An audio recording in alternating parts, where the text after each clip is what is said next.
Hi, good evening, Dr. Bats. We are here in the heart of Factoryton, Kensington, and we thought that we would make a video to show you around the area. We were so inspired by our meeting that we had with you the last time, and we wanted to jump on board and just show you our community. Good afternoon, doctor. God bless you, man. And yeah, as Carmen has said, absolutely right. We want to give you a taste. We want to give you a taste of the reality that is going on over here. So I'm actually standing on the road right now that I was born and raised on, and we're driving. We are busy with our work. So that right there, the white Minibus. the white minibus taxi, that is actually an actual taxi. That's transportation that people use. Public transportation service. And so this is the main area. What road is this, Auden? This is called Lugmag Avenue, so spelled Lugmag. Easy to find on Google. And majority of the people living in this area are working class people and Borderline working class. Yeah, I mean, borderline like and lower. below. This is below the poverty line right here, and you can actually see the difference in housing and the difference in the environment as to, like, in light of how the houses are built, how the houses are structured, how the roads are structured. The roads become narrower, and you'll see a lot of people standing on street corners and things like that. This area we're driving in right now, it's actually called the ghetto, as it would be known globally, but the gat. There's actually two guys having a scuffle, a brawl in the corner. And so this road is a very special one because this is where we do our feed. And if you look to the place on the right where the girl is standing, we're going to pull up onto the road. I'm going to wave at her. Hi, Esther! That is Robert and Charlotte's daughter. And so this is the house that we come and do our feed in. And if you can see, this is where we feed. So Dr. Bats, we stopped off at our base right now at 104 Glider Crescent, and I collected my brother, one of the board directors, Robert Landsman, and he, at a later stage we'll send you some of the pics, what the facility looks like inside and the work and the vision that we have. But right now we've also just brought him on board to, just to acquaint you a little bit more from his voice, also to acquaint you with him, via the lines, and take it from there.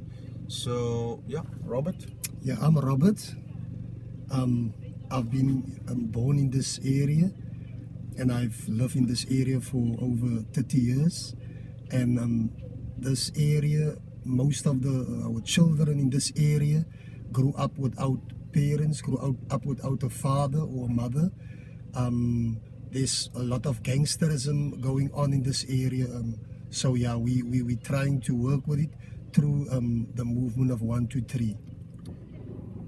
Okay, so we're back on the road. This is one of the main streets, Glider Crescent, that we do a lot of our feed from.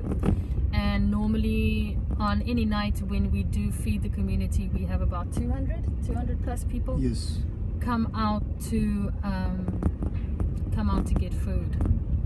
Lots of children, as you can see. This will be our focus.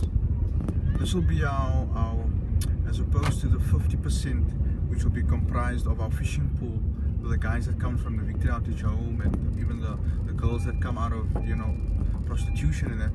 50% of our membership, the students, will likely comprise of the people, the local people living in this area, because this is where the development and the need is so much more demanding.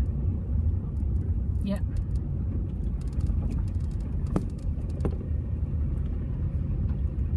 So a lot of these houses that are in Factoryton have about 2, sometimes even 3 dwellings on the same property. They call it backyard dwellings. And so you would have sometimes 3 families on one plot per se. And it's, you know, it's not families in a sense where it's obviously complete homes, I'm sure that you'll know, but it's families, it's all people that are just related to one another. They're relatives. I don't know if you can see all these electricity poles.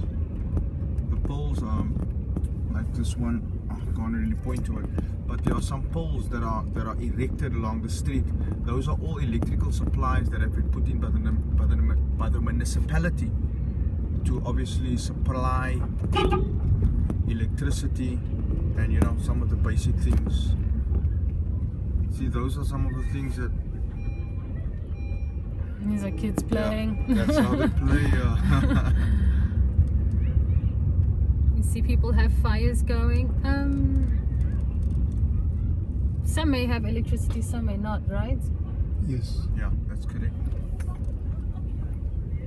In Cape Town you have to pay for your own electricity, and we have a huge issue with Eskom, which is our main supplier of electricity. So we have something called load shedding, and when we have power outages, and so there's actually an app that you can look at when your area has a power outage to save the country's electricity. We also have a department in the bush area where a lot of people doesn't have work. They are living now at this moment in the bush without electricity, without water, and they are using candles. Some of them they are using candles and stuff like that. We are on 18th Avenue and we're heading into an informal settlement. A place where we also hand out food, and you will see these are informal dwellings. Yeah, and So it's a whole community on its own here. Here's no basic utilities and things like that. Like, you know, these people, these are all makeshift houses. All of it's makeshift. So this is like as poverty. This is as poor. Like, this is a foretaste of what even Khayelitsha and Soweto and some of the bigger townships look like in the greater South Africa. These things have been popping up sporadically throughout the entire scope and scape of the Western Cape, and yeah, there's just no control over it. There's no control over it because, I mean, people just don't have jobs. This is obviously the result of unemployment, joblessness, you know, lack of opportunity, lack of education, lack of so much. You know all the reasons, but you know, we've identified the reasons, and those are the problems. So we decided, you know, we're coming with a solution, and this is where we come in. We don't come in. We don't have any boundaries to where we go. We reach out every sphere, everything, everywhere we go. We talk to anyone.